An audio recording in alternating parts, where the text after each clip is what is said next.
Good morning, everybody. For those of you who don't know me, my name is Karen Wright, and I am the chair of the OLLI-USF Travel Opportunities Committee.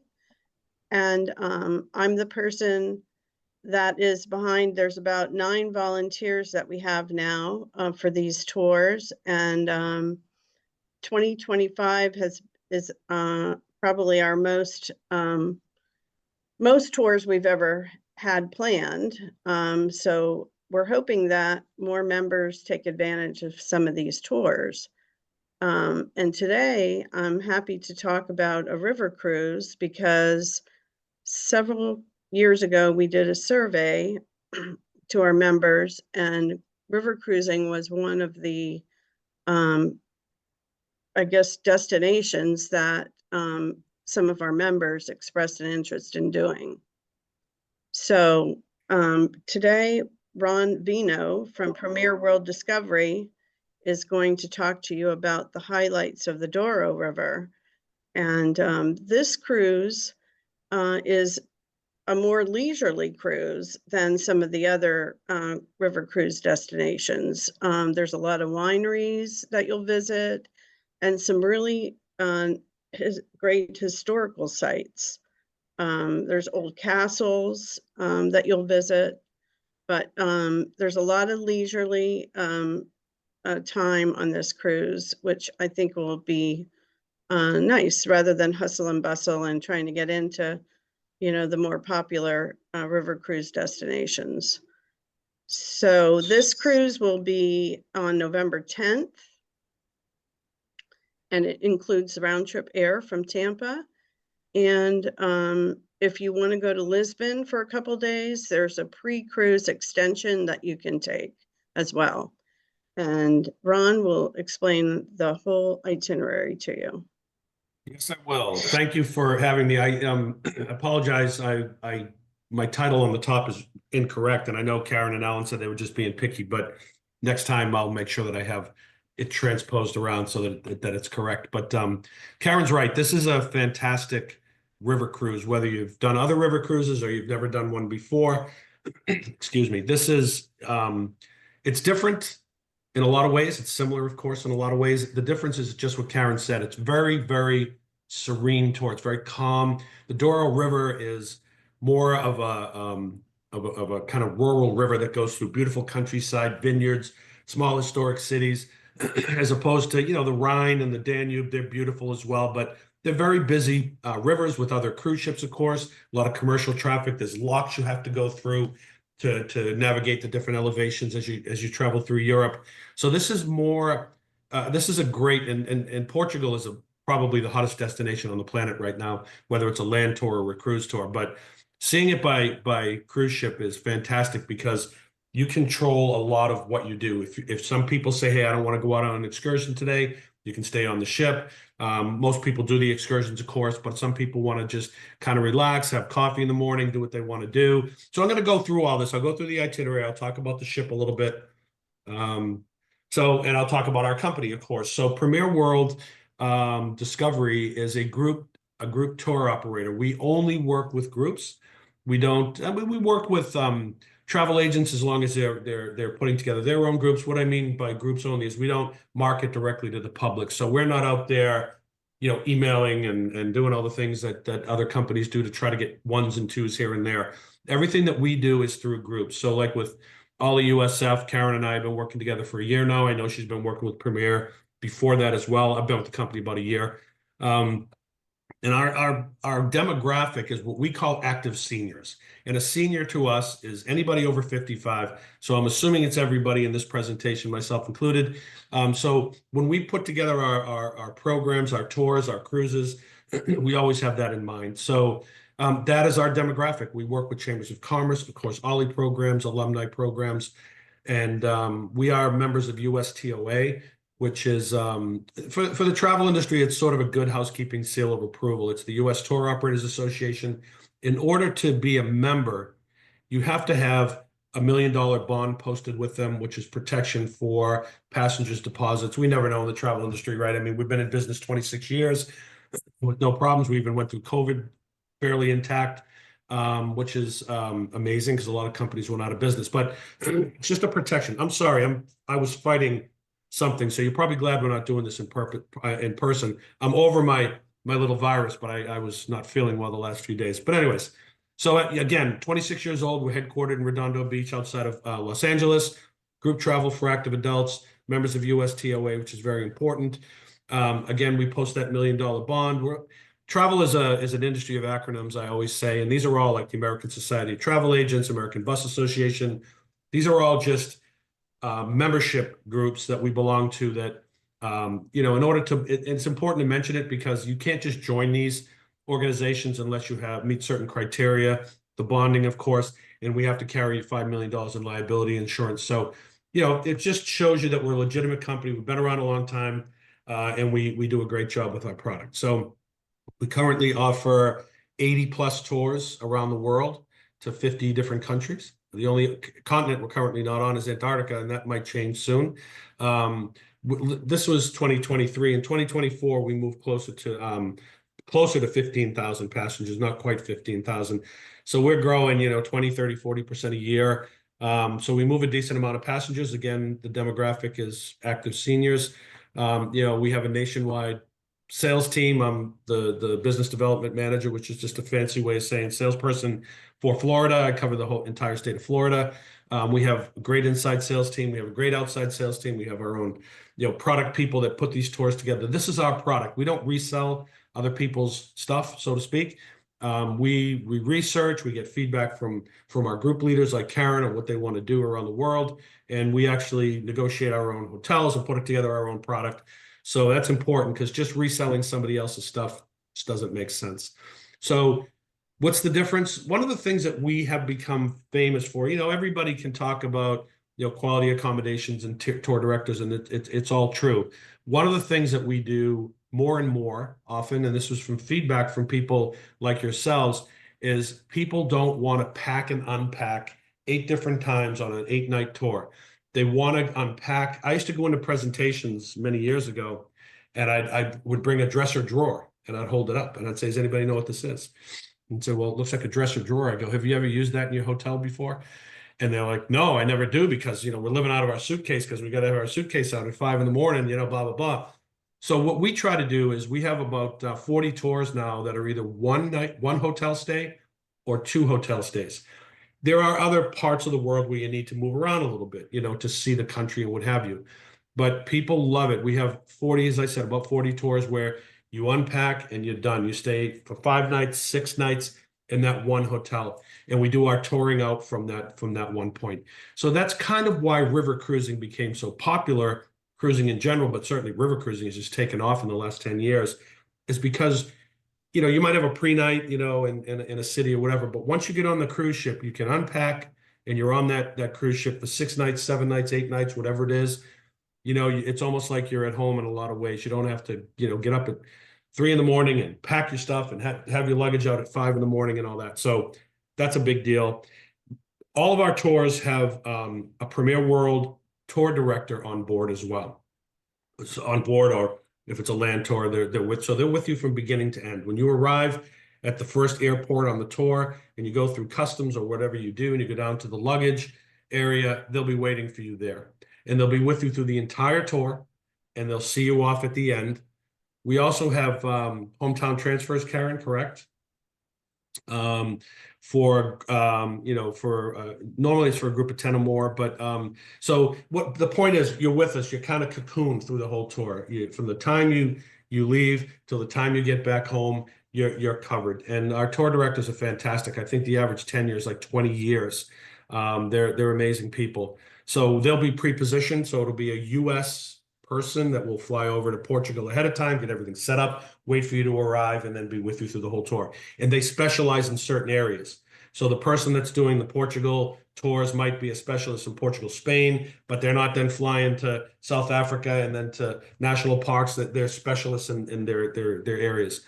We include breakfast daily. You can take a look at the inclusion. So when you're on the ship, all meals are included, which is great. I'll go into a little bit more detail on the meal inclusions, But again, this tour begins and ends in Porto. Karen mentioned you can do a pre-Lisbon. I'll talk about that at the end.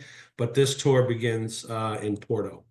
This is kind of it is the kind of map, the itinerary map. So you see you're starting in Porto on the Atlantic coast.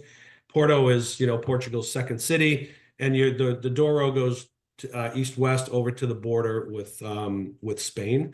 And we're including a little bit of Spain as well. We just talked about that off mic a little bit earlier, so I'll explain that as well. So you get a feel for the itinerary right there. That's where the Douro River is, up in northern Portugal. So you arrive again in Porto, and our tour director will be there waiting for you. They'll get your luggage all together, get it on the motor coach, and then we transfer to the MS Riviera Rose, which will be your home for the cruise. And I'm going to talk about the ship in a little bit. I've got quite a few slides on the ship so you can see what it looks like. So you arrive in Porto and you transfer Vila Nova de Gaia. I'm going to have a hard time. I have to learn how to pronounce in German and Portuguese and all these other languages. So if I butcher it, you'll understand why. I'm only fluent in one language, and some people would even question whether that's true. So, but this is the port. Vila Nova de Gaia is the port for Porto. So this is where the ship is actually berthed, and where you'll berth with an E, and where you'll embark. So this is the MS Riviera Rose. This ship is being built. It's done now, but it's being launched in April of this year. So it's a brand new ship. By the time this cruise rolls along in November, it's a soft launch in April. It'll be, completely seamless. I mean, they'll have everything will be working like a well-oiled machine by that time. So this is a brand new vessel, and that's an amazing thing. Riviera Cruise Lines is a UK-based river cruise company. They've been in business for a long time. They used to do mostly like, rivers in the UK and up in Scotland and places like that. Then they expanded over time to include Europe and what have you. And now they have a big presence in the US, not as a cruise operator, but it's a big market for them. So a lot of Americans choose Riviera Cruise Lines for the vessels, which are all very new. I think their oldest one is only 5 years old. It was launched during COVID. So even though it's 5 years old, it's very low mileage. It wasn't even used for like a year and a half, 2 years. So, but this one, again, launching in April, brand new ship, the MS Riviera Rose. Again, I said I don't like these big, text-heavy slides, but there are a couple of them because, and I'm not going to read through the whole thing because I do have slides that go over it. But it's a brand new vessel, great public areas, great restaurant, fitness area. It's got Wi-Fi, it's got everything that you need on board this brand new vessel. So this is a picture of the lounge, and I'll go through some of these pictures, without talking a whole lot, just so you can see what it looks like. The meal inclusions is 7 breakfasts, 6 lunches, and 7 dinners included on this tour. On the MS Riviera, this is something that Riviera Cruises does. All meals and all drinks are included. So it's not just beer and wine and soft drinks. It's all beverages are included on board. So it's called an all drinks package, and it's built into the cost. And it's a great thing because if you go on any type of blue water cruise, that's where they make their money, right? They sell you drink packages. They want you to do a lot of concessions on board, but this is more of an all-inclusive experience. So the staterooms, again, they all have river views. They have TVs, phone, of course, a private bathroom with a shower, coffee machines, a little mini fridge. You can set your own climate control. So if you're cold, but your neighbor's warm, that's not a problem. And of course it has Wi-Fi.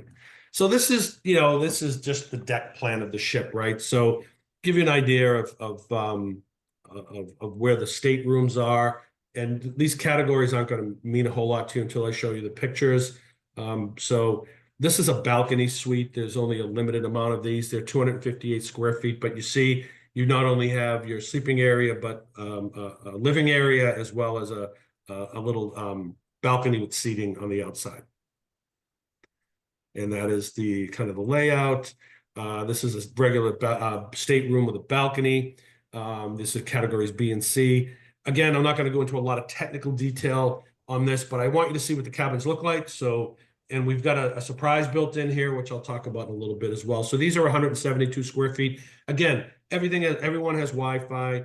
They all have private baths. They all have river views, which is important as well. This is category. So you see that you get a smaller window up there, and as opposed to kind of the floor to ceiling window. This at the bottom. Okay. So we start on day 3, and that includes flying over. So you arrive. We're going to do a Porto city tour. Porto is Portugal's second largest city. It still has that kind. You can take a look at it. It doesn't look like a massive city, and it really isn't. It's only about 145,000 people, but it is important as being on the Douro River. It's always historically been a big commercial hub, a big wine producing and a port for wine distribution around the world. It's a UNESCO World Heritage Site as well. So just, take a look at some of these pictures, and we'll go into a little more detail, but, it's very famous for these kind of orange tile roofs and this unique architectural style that's very kind of unique to northern Portugal. This bridge we'll drive across that as well, and it's the Dom Louis the first bridge, and that was actually built in the 1880s, and at the time it was the largest steel arch bridge in the world. It's been renovated, of course. It was completely renovated in the 1990s. So it's just one of the kind of iconic hallmarks of Porto. We'll do a tour of the old town, the historic old city, which is, from the 14 and 1500s. Some of the buildings are even older than that. They've got the inlay tiles. They're very famous. You see the blue inlay tiles. So we'll do a tour of the old city as well. We'll go to the Palacio de Bolsa, which is actually the stock exchange. So it says Palacio Palace, but it's not like where royalty lived. It was actually, it doesn't really function as this anymore, but it was initially what was like a stock and commodities exchange from the early 1800s. And it's a beautiful building, and we'll do a tour of that. This is the Church of São Francisco, and this is a 14th century church, built very much, I guess, what they call the Gothic style, and it's called the Golden Church, and I'll show you why. The interior was all embellished with spoils from South America during the big colonial period when Portugal was colonizing all different parts of the world, but certainly Brazil. And a lot of this is gold and different types of woods and things like that they brought back to showcase their prowess as a colonial power back in the 14th century, 1500s. And so then we go and start cruising down through the Douro Valley. You see what this looks like compared to, say, the Rhine or the Danube. Again, I'm not, those are great destinations as well. But this is just, you see the vineyards up on the top of the mountains, the hills, just very, very green, very verdant, very peaceful. There's not a lot of development. There are, villages kind of dotted along on both sides as you go through, but this is rural Portugal. This is kind of really how historically and even today most Portuguese people lived. Lisbon, yes. Porto, yes. Great cities, but this is the heart and soul of the country. So we'll just show you the Douro Valley a little bit. And then we arrive in Regua, I think it's pronounced. And if you notice, it's not really a Portuguese word, it's a Latin word, and it was actually founded by Rome way back in the day, and it's famous for port wine, and it was the first designated port wine district way back during Roman times. And I don't even know if the port wine back then was the same as what we know today, but port, of course, is just short for Portugal, Portuguese. So it was a wine that was endemic to the region. So founded by the Romans, the first port wine producing region in Portugal. We'll overnight there. We'll do dinner at a quinta. A quinta is a Portuguese winery. So they call them quintas. And so we're going to go there. We'll go to Quinta de Pachica, where we'll do a wine tasting and we'll do dinner.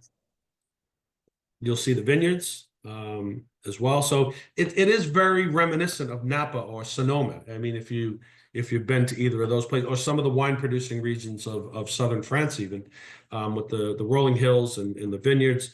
So this just gives you an idea of what the dinner setting looks like. And this is Quinta de Pachica. I'm not a wine person, so I mean, if you want to know what type of wines they're famous for producing outside of port, we can find that out for you. But they do produce various, mostly red wines and a few white wines as well. It'll show you that there. And of course, you can buy these if you want, and you can take them home. There's no problem bringing wine back into the States if you want to do that. And then the ship overnights in Regua. Of course, you'll be sleeping on board the ship. And then we're cruising down towards a village called Pocino. Again, if you take a look at the Douro, as far as you can look, I mean, it's just vineyards and natural areas and what have you. So we'll stop at Castelo Rodrigo, which is a 6th century fortification that was actually built to protect from the Moors. So if you're familiar with history, the Moors came from North Africa. They conquered most of Iberia, the Iberian Peninsula, which is Spain and Portugal. And this was built as a to kind of keep the Moors out. There's another fortification we visit. The Moors had a huge influence on this part of the world for a long time, good and bad. And so the locals there, of course, built fortifications and what have you. So we'll do a tour of Castelo Rodrigo. It's from the I think it says it's from the 6th century, but it's known as at 13 turrets. It's got a walled, a fortified gateway when you go in. It's got beautiful moats. A lot of it's very intact, even from 1,000+ years later. Beautiful views out over the countryside. You can see, I don't know how old that tree is over there, but man, oh man, right? So this is a church inside the city. Reminds me a little bit of some of the villages in Tuscany.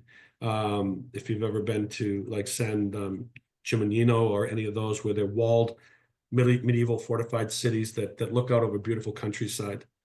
So you see the ruins. This is the original going back to the 6th century, like I said, but it was eventually built out as the Moors came. I think the Moors came in the 14th century. I could be wrong, but so they continued building it out and fortifying it.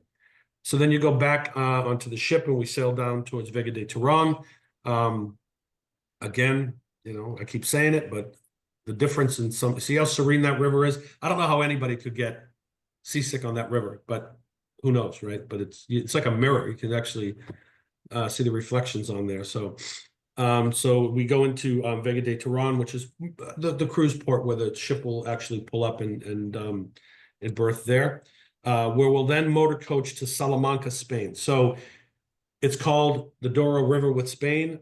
We believe, if you can include more sites and more countries and do it in a very reasonable way, we always want to do that. We know sometimes this may be the only time people get to this part of the world. It would be a shame not to see Spain if you're in Portugal, right? So we'll go over to Salamanca, Spain, which is also UNESCO World Heritage Site. It's a 2,700-year-old city, so it's very, very old.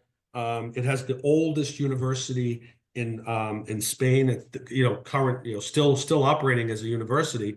We'll take you to the cathedral, which is from I want to say the 15th century. So there's a lot of Catholicism, of course, in this part of the world. You see that's the cathedral. It's beautiful. I mean, it looks like, to me, and I'm not a religious scholar by any stretch of the imagination, but kind of the opulence of like even the Vatican when you see these beautiful dome buildings. And as I said, Christianity's played a huge role in this part of the world. We all know good and bad, right? I mean, there's the Inquisitions in Portugal and things like that, but the people are Catholic, and there's a lot of these beautiful cathedrals and churches. Some more pictures for you. Beautiful, gardens and beautiful landscaped areas. Some of these trees are hundreds of years old. This is the cathedral in Salamanca again. This is Old Town. So Salamanca has an Old Town as well. Very reminiscent of Florence, if you ask me. Beautiful buildings. We'll walk through and do a little walking tour of UNESCO, the World Heritage Site, which is the Old Town. This is the main plaza in the middle of the city, which is very European. They have the big wide open plazas with the beautiful government buildings and what have you around it. This is Salamanca University. This is like I said, it's like a 2,700-year-old university. It's still in use today, and I want to say it's Franciscan, but I think it's a Franciscan university. And you can see the opulence and how some of the older structures. This is a beautiful courtyard. A lot, some of it obviously isn't being used by students. You don't see kids. This isn't like a quad. There's areas that are preserved, as a World Heritage Site. But then the university itself is still there and still operating. And we'll do lunch that will include flamenco dancing, which is very, very Spanish.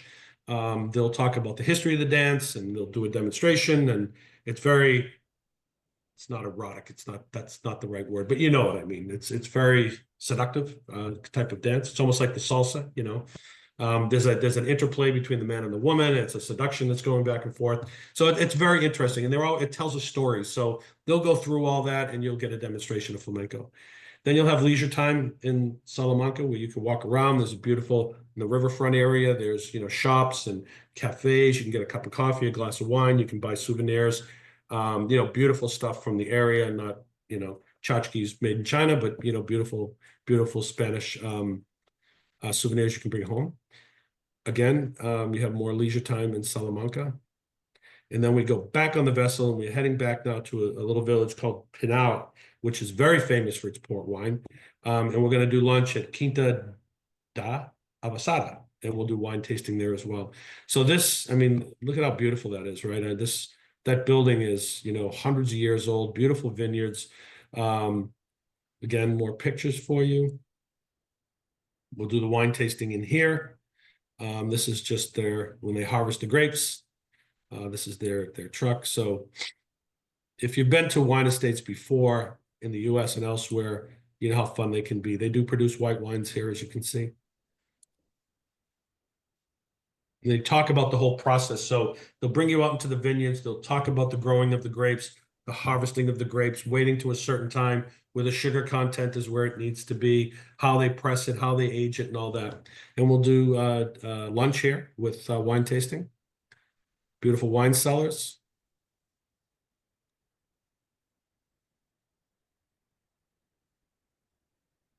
This is an actual tour. I think that went last year, so it would have been a different ship, but yeah, so this is a premier group.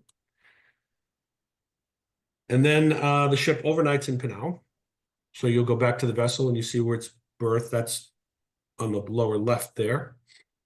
Beautiful, again, countryside. This is Pinau. Maybe a few too many pictures of Pinau, but you get the point.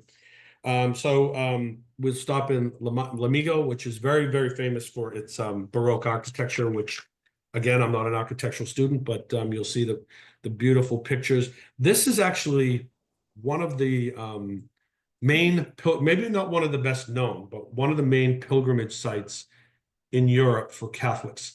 It's called the Sanctuary of Our Lady, so Nossa Senhora. Of course, it was built to the Virgin Mary. People believe that, like Lourdes and Fatima and some of the others, that there's healing here. There was apparitions of the Virgin Mary at one point. And so people go there to, you know, get themselves cured of different diseases, different ailments, or just to reach out to the Virgin Mary and for peace in their life or what have you. So this is one of the main pilgrimage sites in Portugal, and definitely one of the main ones in the Iberian Peninsula. So you'll get a good look at it here. It's on top of a hill. It's called Mount St. Stephen's, but it is a Catholic sanctuary and one of the main pilgrimage sites. And then we'll do a tour of Lamigo. You see again, you know, the churches, you know, that's all gold leaf over, and it was again a reflection of Portugal's colonial history, which at the time they were very proud of. You know, the European powers were always in competition for having the biggest empires. I would argue that probably the British won, maybe the French came in second, but Portugal certainly had its colonial empire in South America and in Africa, even in India, and a place called Goa was a Portuguese colony. So they were some of the first to actually go out. So even though the British might have had, you know, the biggest empire, the Portuguese were out colonizing in the 1400s, and which is a good 100 years before some of the other European powers. So they're very proud. They were very proud of that history. They've done some reckoning, of course, but you know, so these churches were all decorated with gold and opulence and even mahogany from Africa and things to highlight their colonial prowess. Again, let me go. So this is Mateus Palace Gardens. So it was built as a winery initially. It's not a winery now. It's really famous for its gardens and its reflecting pools, and there's artwork. Someone tried to describe it to me. It's very famous. What it's famous for is its chestnut trees It's oak trees. It really, when certain blights came through at different times, they were very instrumental in saving these species of trees, and you know, repopulating them. So if you know anything about the U.S., our chestnut trees were completely wiped out by some blight back in the American chestnut. The Europeans did a little better job of making sure they had areas that weren't affected by the blight and were able to then reintroduce trees that like the oak and like the chestnut. But these reflecting pools are everywhere, and there's artwork set up at various points that actually reflect in the pools, and it looks like they're in the water. So it's just a really great place to walk around. It's very peaceful. Like I said, you can see the trees. There's other it's not really an arboretum, but you know what I'm referencing, where there's, you know, endemic plants and beautiful sculptures and things in the gardens.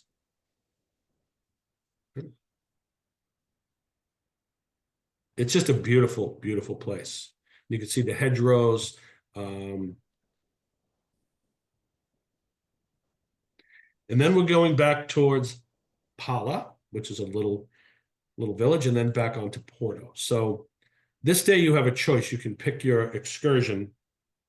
You can either do Guimarães Castle, which is a 10th century castle, or you can do another port wine tasting. So on this day you have a choice. You can do one or the other. Or, you know, some people say, no, I just want to stay on the ship. I don't know why they would, but some people do. So you have a choice. This was the one I was referring to that was another fortification that was built to stop the Moors as they were working their way from, you know, through Portugal and over into Spain. I think they controlled the Iberian Peninsula for like 700 years.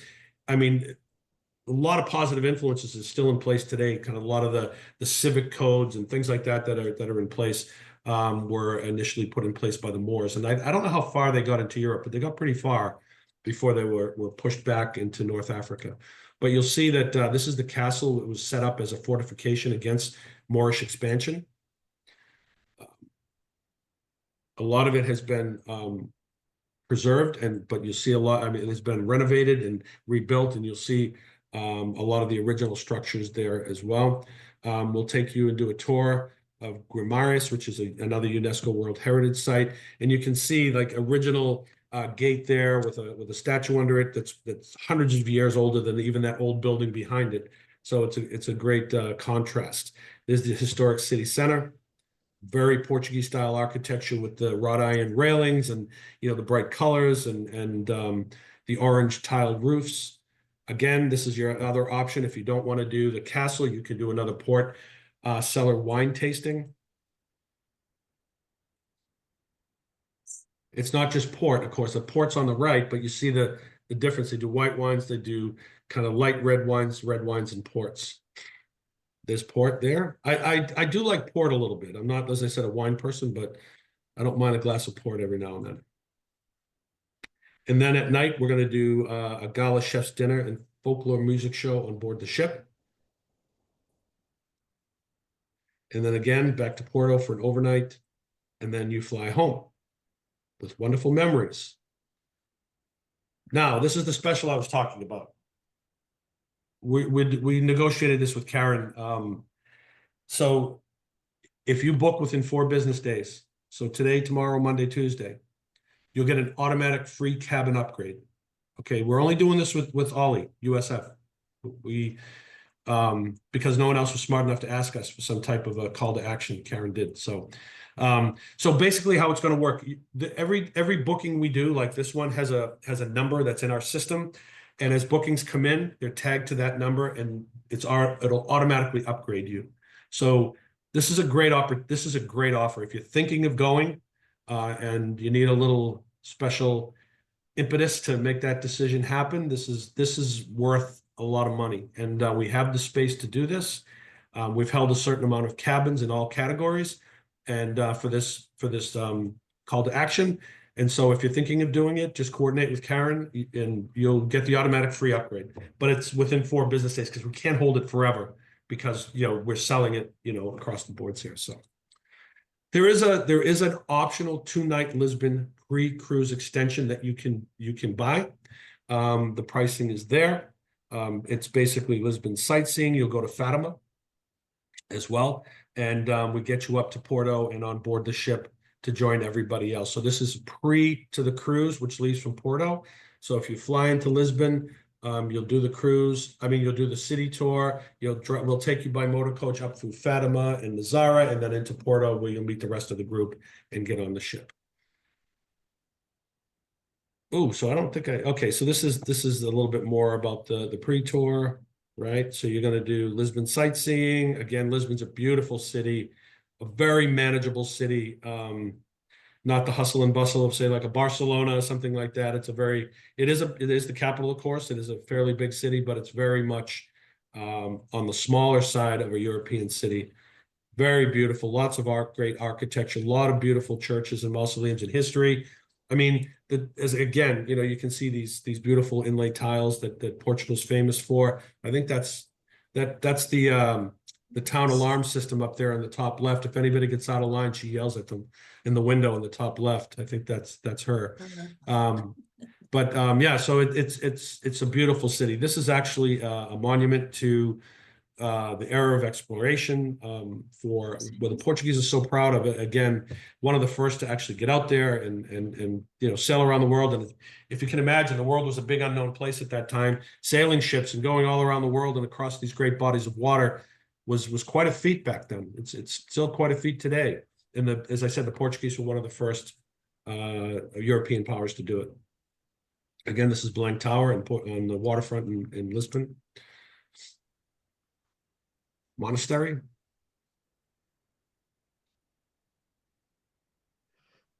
Beautiful, like most European cities, like great little cafes, great little shops, bakeries, sit out, have a cup of coffee, very relaxed lifestyle. And you'll have the opportunity to experience that. Again, I'm just going to go through these quickly because there's quite a few, and I'm sure you guys have questions. There's some more modern shopping opportunities, museums. This is Nazara, which is on the water. We'll stop in there for a quick visit as well.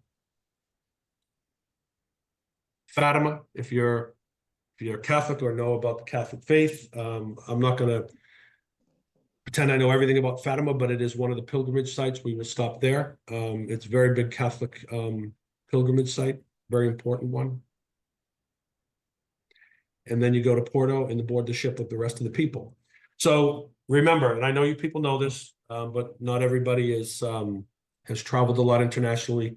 Passports are required. We recommend that they're valid for up to 6 months beyond the travel dates. The reason that's kind of important, if you remember during COVID, a lot of people got stuck for short periods of time, but a lot of people's passports expired while they were overseas, and then you got to reach out to the consulate or the embassy and get a new one. It's not a problem. It can be done, but if your passport needs to be replaced, you're coming up towards the end of its life, just get it renewed, and then you won't have any issues. But we recommend that. And if you're going to some parts of the world like Africa, I mean, they won't even let you in unless you have 6 months validity. So, but that's not like that in the European Union. So, but it's just for your own protection. Of course, the currency is euros. People say, do they take dollars? Not really. I mean, they have their own currency, and it's a strong currency, and they want euros. Would they take dollars? Probably. But we suggest, the tipping. I mean, we don't include tips in our the ship staff is different. I'm talking about like our tour director. What we recommend is $5 to $10 per day for the tour director that will be with you through the whole tour. It's a very personal thing. In my opinion, people earn tips. They don't just get them. So if you feel that they've done a great job, which I'm sure you will, then $5 to $10 a day for the tour director. For the motor coach, like if you're doing the pre-tour and he's driving with you for a couple of days, couple of dollars per day is great for the bus driver.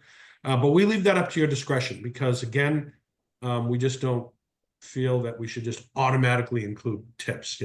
And when you get your documentation, you'll get envelopes. One will say, motor coach driver. One will say tour director. They are completely, what's the word I'm trying to say? Is your name isn't on them or anything like that. They're not going to know. It's not like in the old days when I used to go to church and, there was a little name on the envelope when you gave, and they knew that the priest would yell at you because you forgot to put something in the basket that week. I mean, they're not going to know. So, but again, it's easy to get euros. There's ATMs everywhere. You can get it at the airport, at currency exchanges. You can get it at the hotel at ATMs. It's not hard to get euro.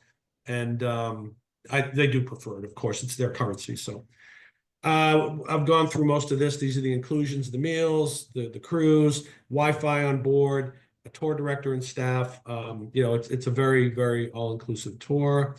What are the temperatures like?